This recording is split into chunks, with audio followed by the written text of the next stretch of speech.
Hi everybody, I'm Skip Elsheimer. Welcome to the AV Geeks Lunchtime Streaming Show, where we watch old 16mm films and deal with a very soggy, wet outside, which means that the basement here at the archive has water in it, and that is something that we'll be working on to mitigate.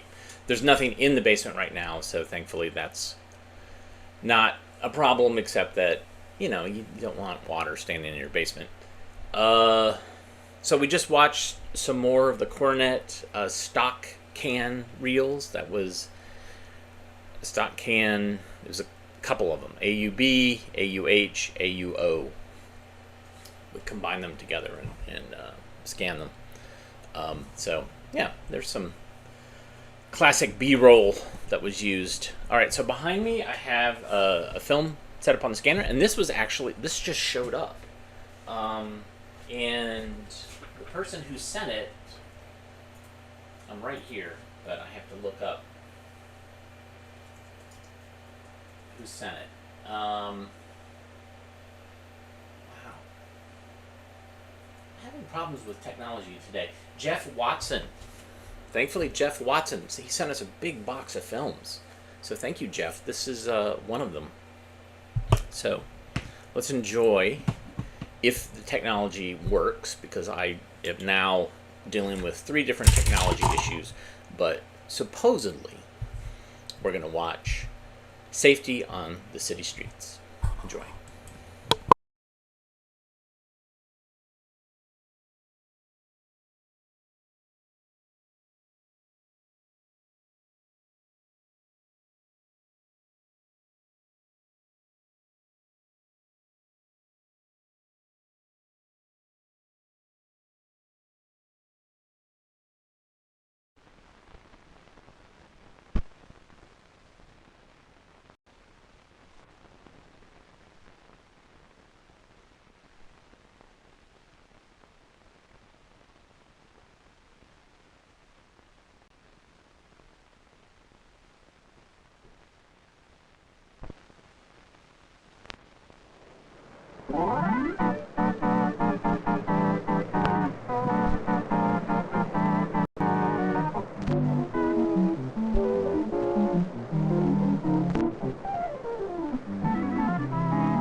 Some streets are very busy.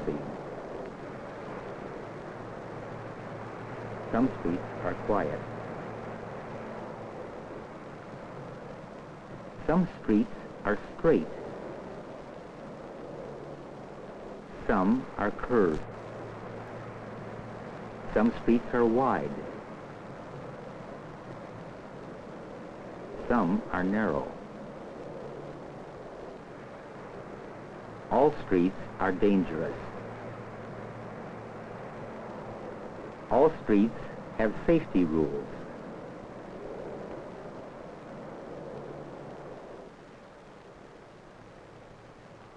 These signs are safety rules for cars.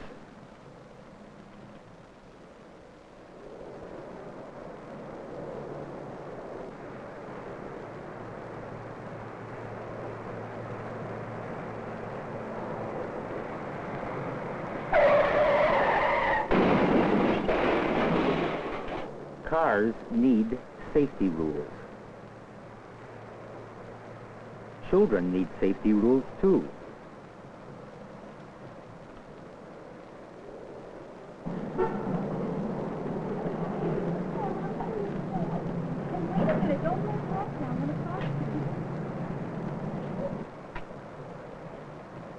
Four, you make sure that David keeps his coat buttoned. David will come straight home from school. Yes, Mother. May Linda come home with me after school? Yes, Carol. Just a minute. Remember your safety rules. 1. Be careful. 2. Read signs.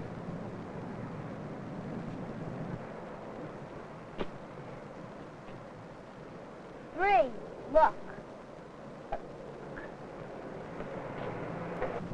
4. Listen and be alert. Right. And 5. Think. I always think. Think before you do anything.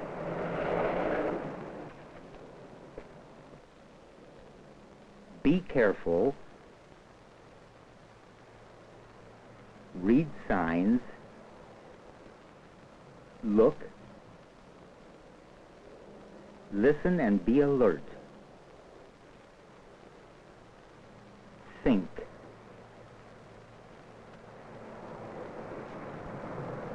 David forgot to read the signs.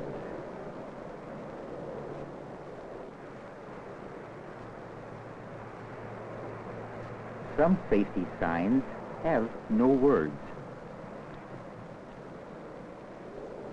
A red light means stop. Do not cross the street. Yellow means wait. The light is changing. A green light means go. The children still look both ways before crossing.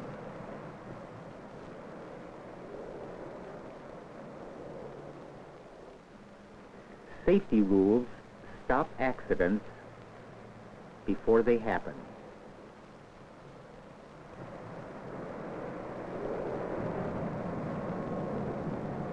Carol, aren't you coming home with us? I'm waiting for Linda. I'll walk home with her. See you later. Oh, see what I mean, Scoop? See what I mean? Go. Stop. Go. Stop. Hey, that's good. How does it work? Don't scare it.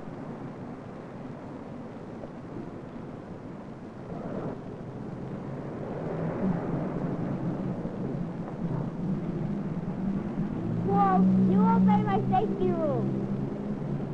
Go. Stop. Go. David forgot a safety rule.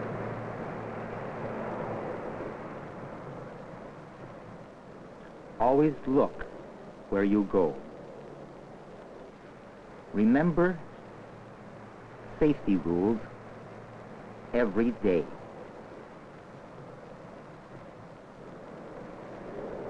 Carol has a surprise to show Linda.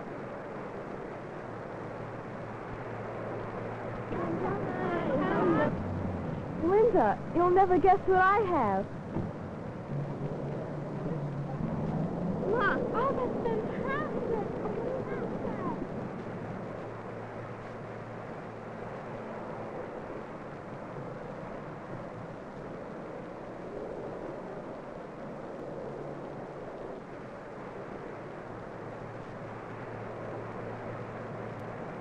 Carol forgot a safety rule.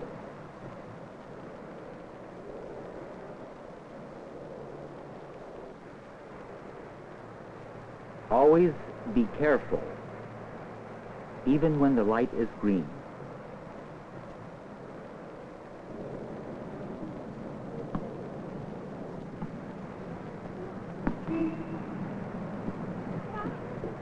Stop!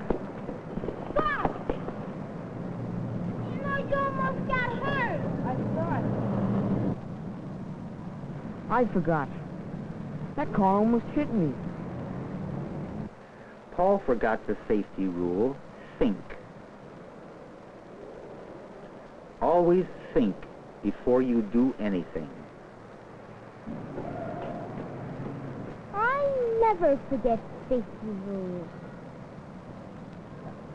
Don't be so smart. Come on! Come on, let's go ride our bikes. Let's ride our bike!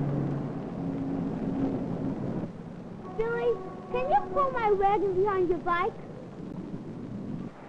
No, that's too dangerous. Why is it dangerous? Hitching rides is dangerous.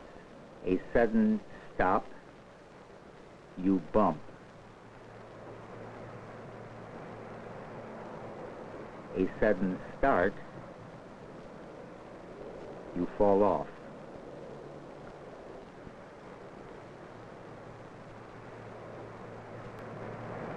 I'll see you later. Bye. David forgot a safety rule.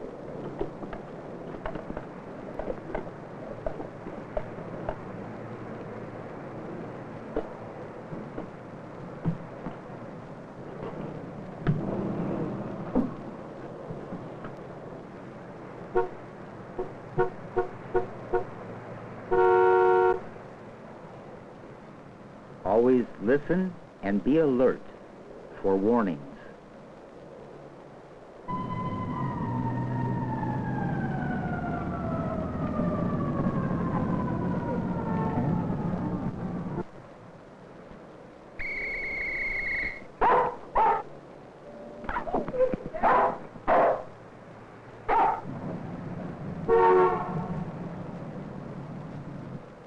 Practice safety every day. Safety is for everybody.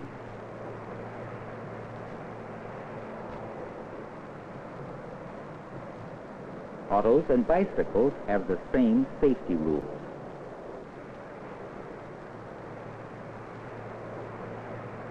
Always keep to the right, single file.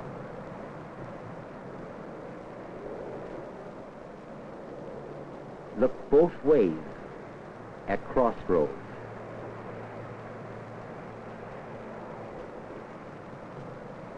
Obey all traffic signs. Arm down is a signal for stop.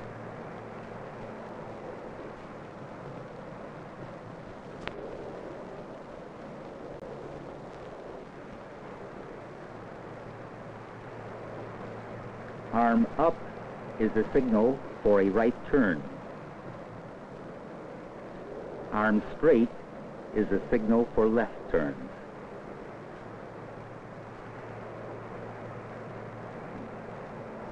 It looks like the boys have learned their safety lesson.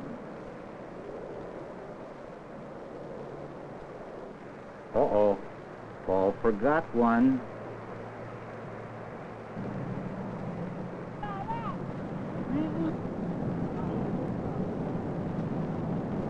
Hey, look at me! No hands! Are you hurt? You better go home and get that fixed up.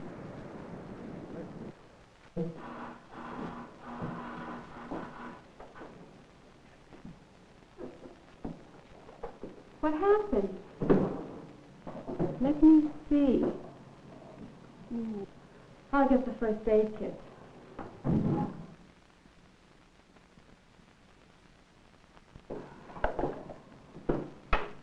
I'll need cotton, antiseptic, and Band-Aids.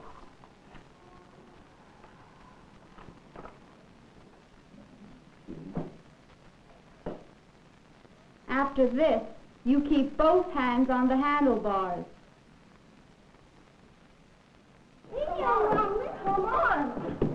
Look what I found. What happened to you? Wow, what a mess. I was reading safety signs. And first, I found a danger sign.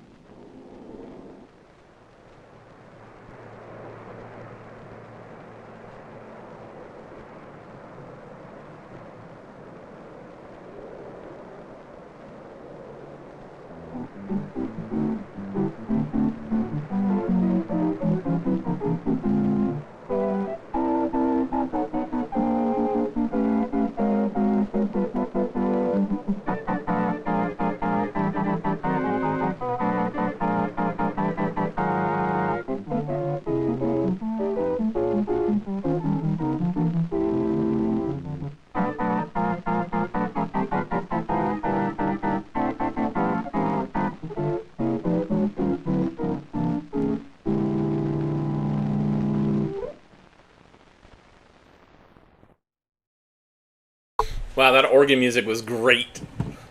I was not expecting that. The rest of the films in that series do not have an awesome organ music soundtrack or intro or outro. And that one had some, so the idea and why this film exists is that this is to help teach kids who are hearing impaired and adults probably, how to read lips. And so the pacing of it is very slow. And everything it just feels weird, which is why I like it. One of the reasons. Two, this is also trying to teach concepts. And then in this one, they're actually teaching safety concepts. And other ones that I have, they're more about exploring something. So there's one about a Halloween party, and there's others that are like that. And I have shown ones that came from USC, University of Southern California, which had no captions, and it was also slow. And the idea was it was teaching these kind of life events and giving context so that kids could lip read. So that one was great, especially the kid getting paint on himself at the end. It's really awesome. Well, it's raining, so let's learn about living things in a drop of water.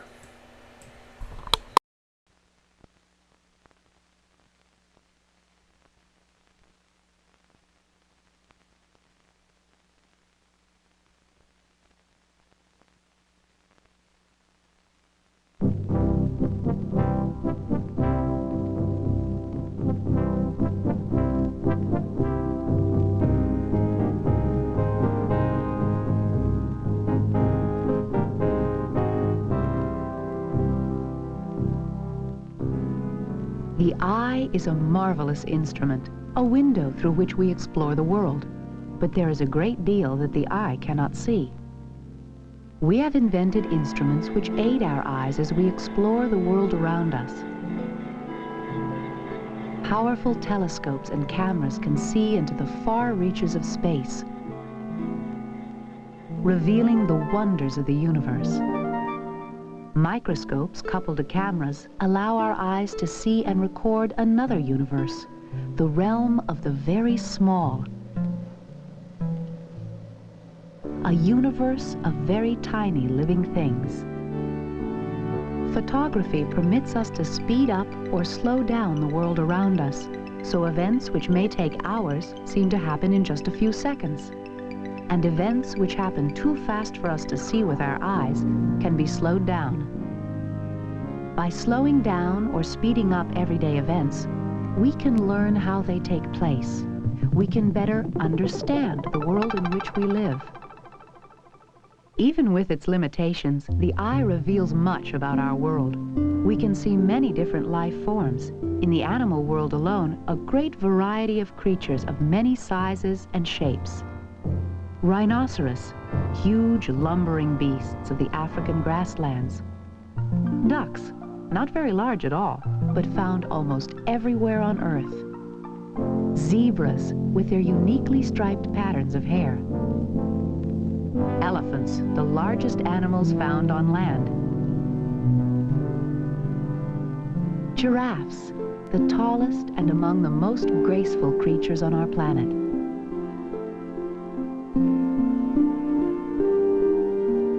Whales, the mysterious giants of the Earth's oceans, share their home with small organisms, plankton, one of the most important parts of the food chain. In water, both fresh and salt, we can discover a remarkable universe of living things. On a journey of exploration in a freshwater pond, we can find a variety of life forms, from freshwater plants to fish. But what else is there?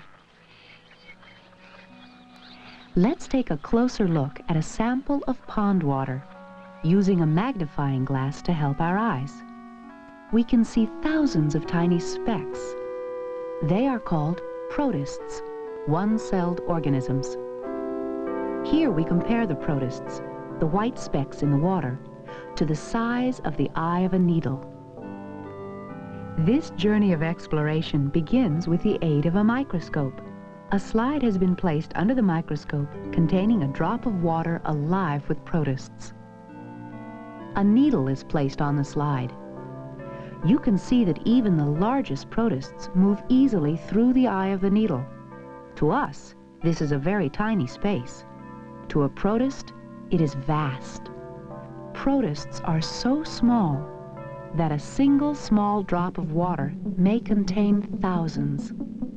Yet these incredibly small organisms, much smaller than the eye of a needle and consisting of only a single cell, perform all of the basic life functions as the larger plants and animals do. Protists differ from each other in many ways. Size and shape are easy differences to see, but in those protists that move, the type of structures used for movement are important in identifying them. Blepharisma moves by means of tiny hair-like structures called cilia. Scientists call this kind of protist a ciliate.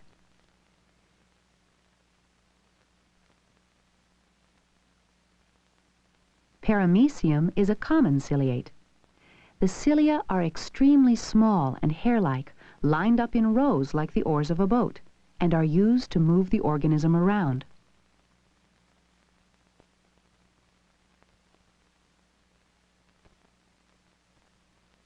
Some protists have a long whip-like structure called a flagellum. In this case, the tip vibrates rapidly, moving the organism. As you might expect, these protists are called flagellates. Amoeba are very common protists that appear to move by changing their shape and flowing in the direction they want to go. The extensions of their body are structures called pseudopods, or false feet.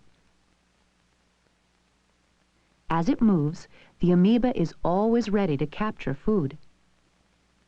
All protists, like plants or animals, either make their own food or feed on others. Watch what happens to this smaller protist that swims in between two of the amoeba's false feet. The amoeba slowly flows around to enclose it and forms a structure called a food vacuole, where it is digested. A type of amoeba called Diphlugia has a hard shell to protect it, and only the false feet extend out of the shell as Diphlugia moves about. Another specialized structure in some of the protists, called a contractile vacuole, serves an important function. Excess water entering the protist is collected in the vacuole and is pushed out through a tiny pore in the cell which forms when the vacuole contracts. Protists, like other cells, have a nucleus, and in some cases more than one. The nucleus contains the chromatin, special types of molecules that are passed when the cell divides. Protists reproduce in a number of ways. Most cells just divide to form two, while others reproduce sexually.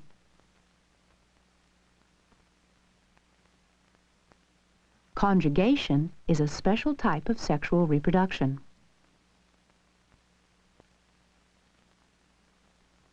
In cell division, a single protist divides to become two.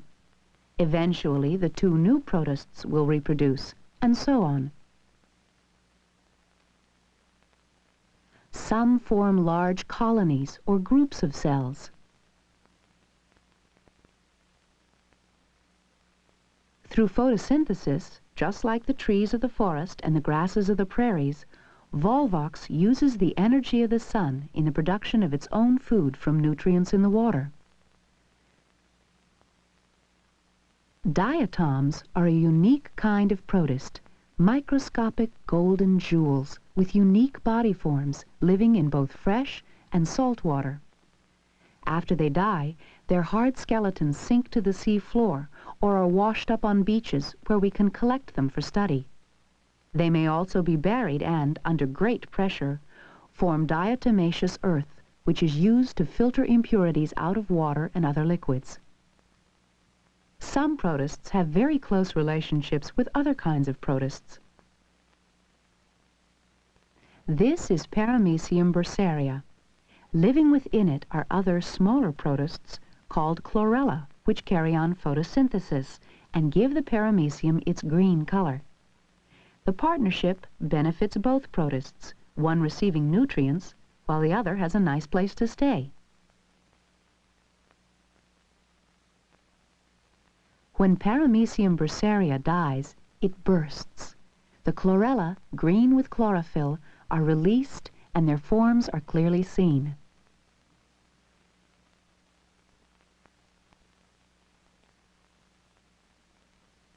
With the aid of the microscope and camera, we have seen the many shapes, sizes, and colors of protists, as well as the way they move.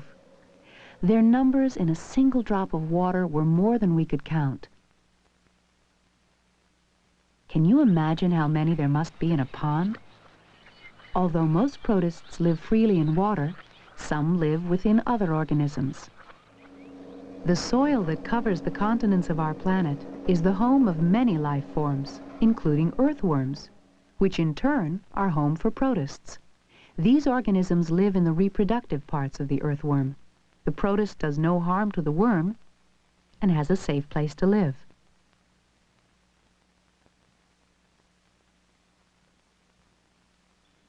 Cows are commonplace in our world, the source of important foods for humans, meat and milk. Cows eat grass, but they cannot completely digest it without help. Once again, protists are hard at work. Protists living in the cow's stomach help produce digestive chemicals which break down grass fibers. Without these organisms, cows, one of our major protein sources, could not survive.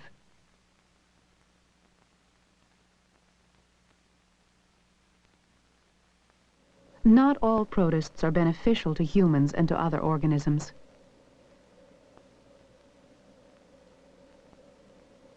One of the most deadly is a tiny flagellate called trypanosoma, found in the bloodstream. It causes diseases which afflict millions of people in Africa and South America.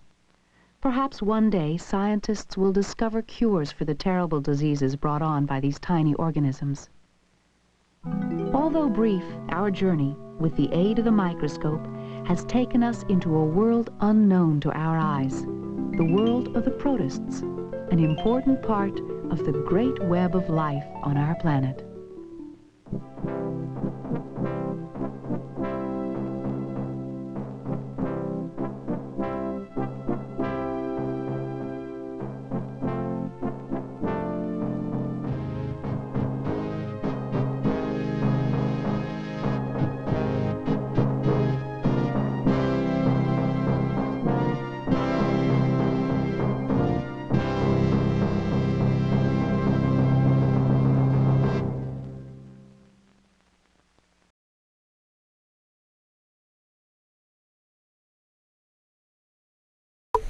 I think that would have been better with a rollicking organ soundtrack, but it was still pretty great.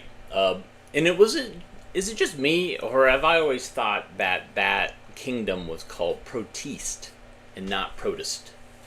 That's what I was taught in biology, high school biology. But you know, maybe I was wrong. It's Encyclopedia Britannica. Like, they kind of researched that stuff. So, all right. So I have another film behind me, and I couldn't find anything about this. The title is right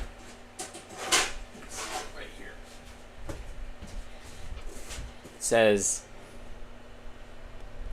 Journey to the Center of the U.S.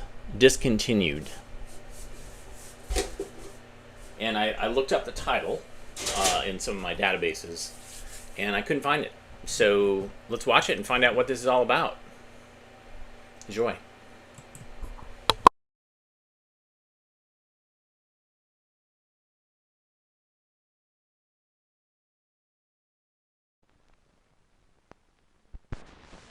This is Mark Hatfield, Governor of the state of Oregon. I have been asked, here we are on the Pacific coast. We have just finished celebrating our 100th year as a state, symbolizing the farthest reach of our nation. The very word Oregon evokes images of Western movement, frontier, Land's End. Now it seems to produce is entitled Journey to the Center of the United States, referring to the new center which has been scientifically located in the northeast corner of Oregon. When Alaska and Hawaii joined the Union, the old geographic center was shifted to the northwest. We are very happy to have the center of the 50 United States within our boundaries, and it should give us all a new perspective on our growing nation. But I am not sure it adds anything to the image of Oregon as the frontier, as the land of the West. The people of northeast Oregon must have had the same feeling, for their journey to the center of the U.S. pokes some good-natured fun at journeying to the center of things. You might even see some semblance to Jules Verne's Journey to the Center of the Earth. They are both unlikely stories. After you get to our center, however, you will see what the land is really like. This will amaze you even more than any fantasy. I know you will enjoy making this journey. Be prepared to have fun.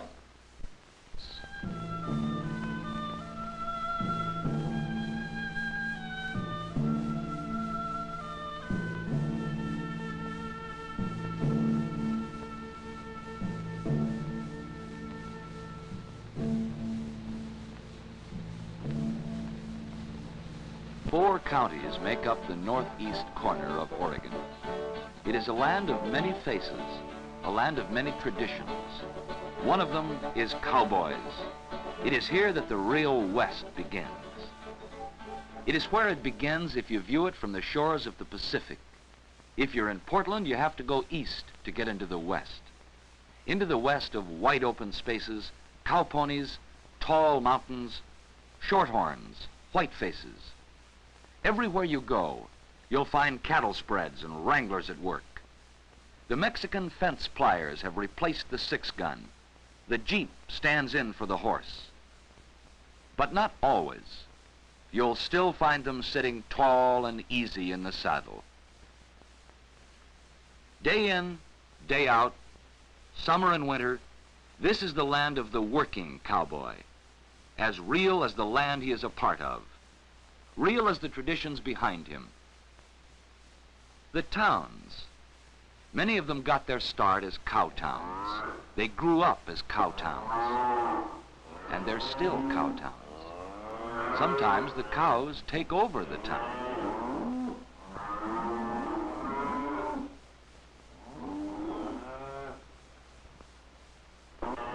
Now, don't get me wrong. Not everyone around here is a cowboy. There are even some who don't like the critters. Well, this is the beauty of northeast Oregon. Out here, there are ways and places to get away from it all. Way away. You can set yourself up a camp in Hell's Canyon, and there'll be no noise to disturb you except the fish chewing on your hooks.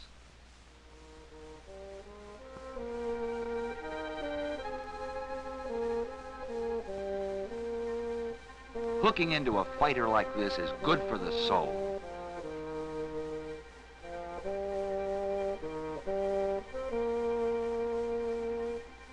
In the high country, there is hunting.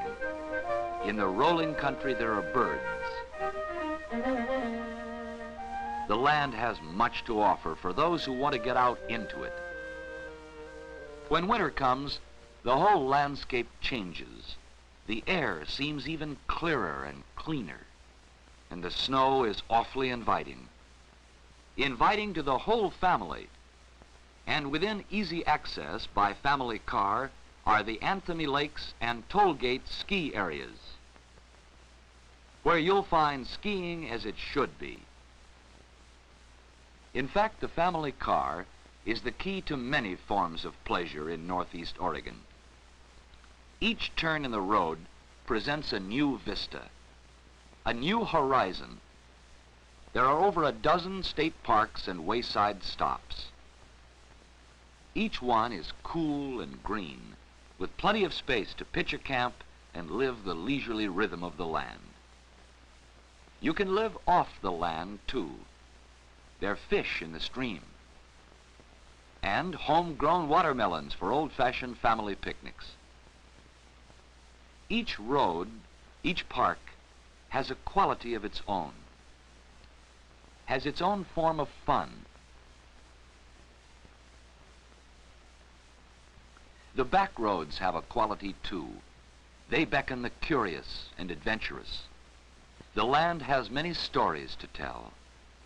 It can tell of the old stump dodger, the narrow gauge line between Baker and Sumter. Mile upon mile of gravel on the valley floor contains a story too. It tells of this monster which chewed the valley up and spewed out $30 million worth of gold. For you're in gold country now, and the roads lead to abandoned mines and ghost towns. Or the near ghost towns where there is still a faint glimmer of life. There is still gold in this country. As the old-timers say, more in the hills than ever's been taken out. Most of it is sought by the weekend miner, who plays the game for the quest, not the dust.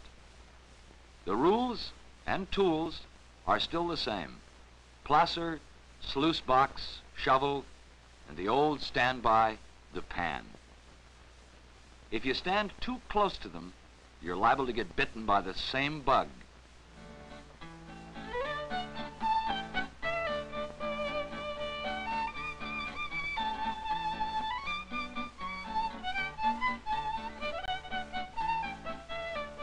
You might even strike it rich. Meanwhile, back at the ranch, there's some varmints on their way to head 'em off at the pass. They plan to hole up at the Bar M, Red's Place, Boulder Park, Arrowhead, or any one of the many guest ranches in the area. These are the spots to let time catch up with you, to soak up some sun, to give free rein to the kids. Let them find out what cowboying is, with the seat of their pants rather than their eyeballs. There are horses for all of them.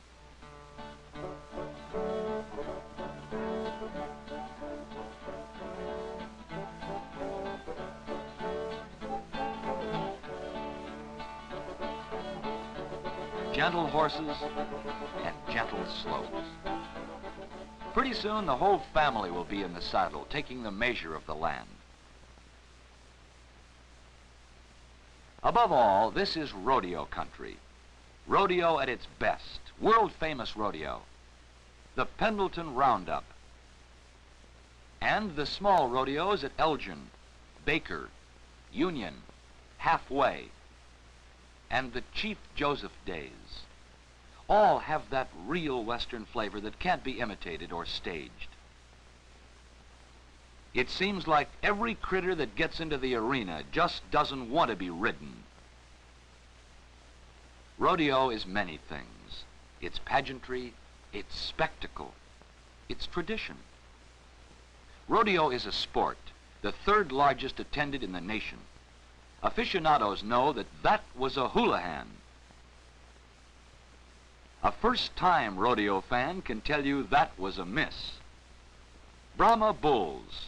They're from India, but the rider is strictly American.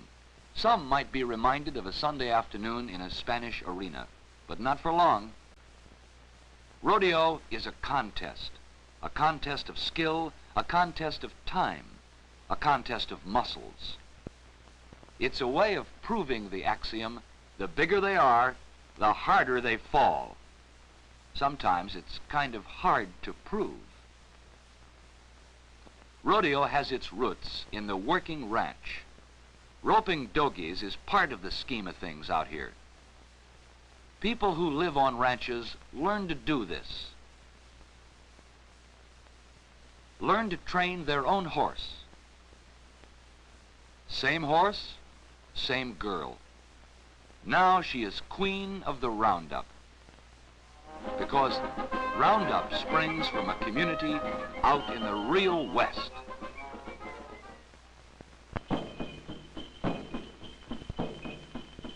Four counties make up the northeast corner of Oregon. It is a land of many faces, a land of many traditions. One of them is Indians. Indians are there in person in all their regalia and splendor. They are there in subtler ways, too, like in the names on the land. Umatilla, Wallowa, Imnaha, Looking Glass. Joseph, wild horses in the meadows and hills speak of Indians, too. In their veins run the strains of the Appaloose, the Cayuse. These were the ponies of the Nez Perce, the ones that took them across the shining mountains into buffalo country. Thousands of Indians and horses would rendezvous in the old Oregon country. It was a sight to behold. Today they still rendezvous in the Oregon country, in the state of Oregon, in its northeast corner. They are there on horses in their traditional costumes. They are there as a living memory. A memory of a way of life that is not forgotten, that can be shared by all. Key to this way of life is a love of the land, a belief that spirits dwell in the mountains, a belief that these spirits can be sought out in a personal quest, that they can be made friendly and protective. Spirits dwell in the lakes, too. Anyone who crosses their remote beauty is following an Indian path. This is the Indian way. It matters not if the face is pale, the canoe a surplus raft. Fishing is Indian business, and there is a little bit of Indian in all of us. Northeast Oregon is a land in which it can grow. The woods are full of spirits. The woods are full of game. They beckon to those who will quest for them. They will lead them into the high country, into the mountains. It is a good quest. There is an old Indian saying, 1 shot, meat. 2 shots, maybe. 2 shots, 2 deer, heap good. There are many ways to note the passage of time, by a calendar or by the color of the land, the tingle of the air, or by what birds are on the wing.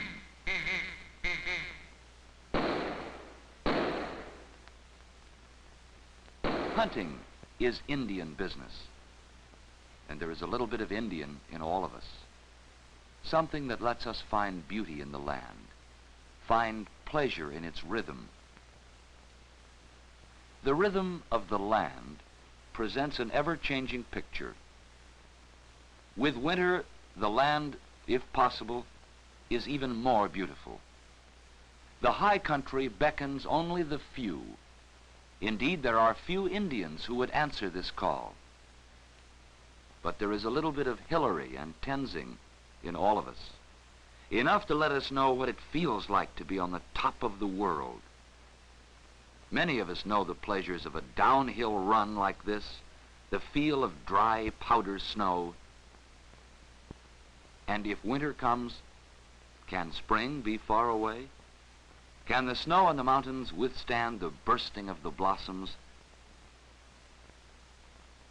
The warm breath of the Chinook that turns the hills green again? Now the signs point the way to another top of the world for the little bit of Hillary and Tenzing in all of us.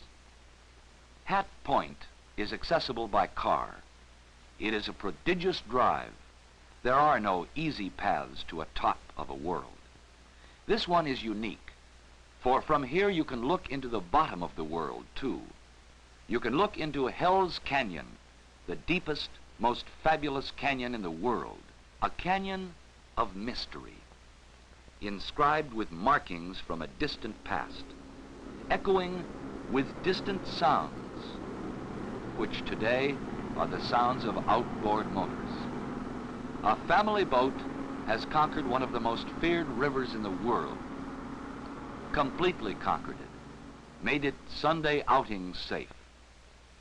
Picnics are great, but here are the boats, and here's the river, and now let's have some fun.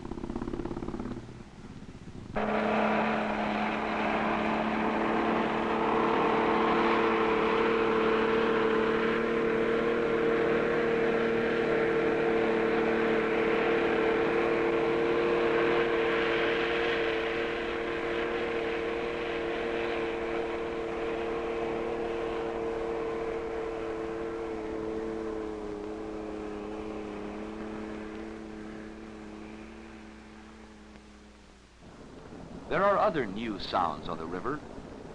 There are other ways to tame the wild and turbulent snake. It is being quieted at Oxbow and at Brownlee. And behind the dams are the reservoirs.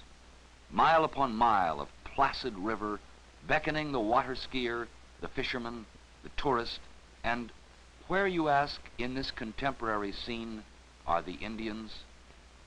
They're here, keeping up with it all, taking it all in their stride.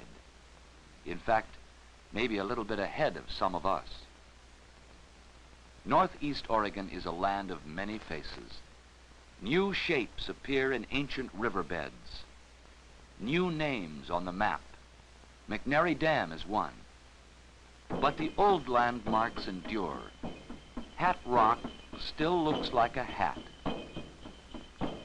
But there is a yacht club here where there was only sand and driftwood before. The tradition of friendship runs deep out here. The natives, be they cowboy or Indian, are friendly and helpful. It's hard to get lost in this country. Northeast Oregon is indeed of many faces. You can buy a railroad ticket from La Grande to Enterprise. This ticket will entitle you to ride in the caboose of a freight train. Here is another route to adventure in Northeast Oregon. It isn't exactly the accommodations of the dome liner, but the view is just as good. In fact, it's a little better because of the leisureliness of the pace. You will follow the Grand Ronde River, which was General Howard's route of march on the Nez Perce. His march on Joseph and Looking Glass. The schedule reads, leave La Grande, 9 a.m., arrive Enterprise, 1 p.m. It is now 5 p.m. The conductor expects to be in Enterprise about 11 p.m. tonight. If schedules are important, this isn't the trip for you. But if you like the unusual, if you like good companionship, buy a ticket to Enterprise. Here's the way to see the country. Here's the way to see Northeast Oregon, a way to get on top of it and see it all in one big look. In 45 minutes, charter pilots in light planes can take you anytime, any place you want to go in Northeast Oregon. This is a pretty remarkable feat. Northeast Oregon is larger than the country of Belgium, just a bit smaller than Switzerland. The Wallowas have been called the Switzerland of America, and from the air you can see why. And if you wish, your pilot can set you down in a remote landing strip hidden in a valley. Set you down at a guest ranch, which is accessible only by airplane or by pack horse. By air, you are 5 minutes away from the center of the United States. No electricity here, no television, but this rugged elegance contains the essence of America and its frontier as symbolized by Reds, Levi's, and Stetson, and by the wings that brought you here. Back on Earth again, most roads lead to the center of the United States, lead to Northeast Oregon, whether you come from the east or the west, north or south. 395 is the north-south route. US 30 or 80N is the east-west route. But no matter what road you take, you will be following the Oregon Trail, the trail of adventure, the trail of discovery.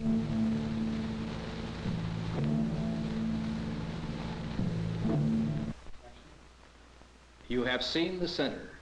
You have seen the land. You know how to get there.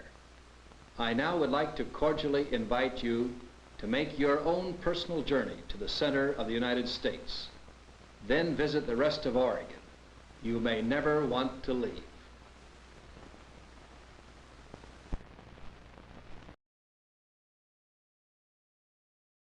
Well, there you go. I would have never guessed, based on that title, that that would have been a film about Oregon, and maybe that's where they're being fantastical of, because none of us were like, Oregon, how does that work? And it's like, oh right, Hawaii and Alaska, right? Okay, yeah. In spite of them not knowing how to spell vacation land, I think it was okay. You know, it was a little dry, but it was, you know, trying to encourage tourism. And, yeah. I mean, it's beautiful. Oregon is beautiful. So thumbs up. Thanks, everybody, for tuning in today. Tomorrow, I'm going to be flying to Austin, Texas, so I can show a bunch of films about scary clowns. If you're in town, let me know. It's on Friday at 2 p.m. So what that means is tomorrow is pre-recorded, Thursday is probably pre-recorded, Friday is probably pre-recorded. But there'll be some exciting new stuff. So I'm excited. I've already kind of planned out what I'm going to show. So, but thank you for tuning in. Jeremy, thank you for donating to the cause. And we will be back. And also thank you, Jeff Watkins. I showed 2 films. They showed up yesterday via Media Mail, and those were 2 really great films for different reasons. So thanks so much. Everybody have a great rest of your day, and I will be following in the comments. As always, please rewind and love each other, and we will see you soon. Take care.